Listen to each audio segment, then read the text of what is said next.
Hello বন্ধুরা, আজ আমি বানাবো লোটে মাছ। এখানে দেখো সব সবজি কেটে রেখেছি। আছে মিষ্টি কুমড়ো, বেগুন, টমেটো, পেঁয়াজ, কাঁচা লঙ্কা। আর এখানে আছে লবণ, হলুদ, আদা রসুন পেস্ট। এতে তেল দিয়ে দিয়েছি।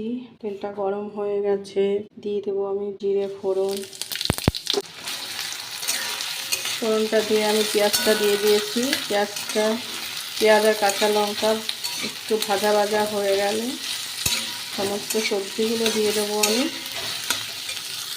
মশলাটা বানিয়ে নেব।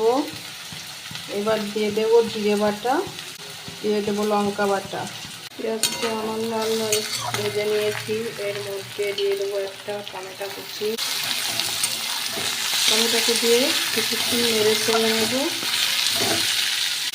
এবার আমি সবজি দিয়ে দেবো মিষ্টি কুমড়ো আর বেগুন। এটা দিয়ে কিছুক্ষণ নেড়ে ছেড়ে ভালো করে মিশিয়ে নেব। মিশানো হয়ে গেছে। যে মশলাটা আমি বানিয়ে রেখেছিলাম মশলাটা আমি দিয়ে দেবো। মশলাটা দিয়ে ভালো করে কষিয়ে নেব। ভালো করে আমি সবজির সঙ্গে কষিয়ে নিয়েছি। এবার আমি লোটে মাছটা দিয়ে দেব। লোটে মাছটা দিয়ে ভালো করে কষিয়ে শুকনো শুকনো করে ফেলবো। দেখো কত সুন্দর মাখা মাখা হয়ে গেছে। এবার আমি নামানোর আগে দিয়ে দেবো গরম মশলার গুঁড়ো।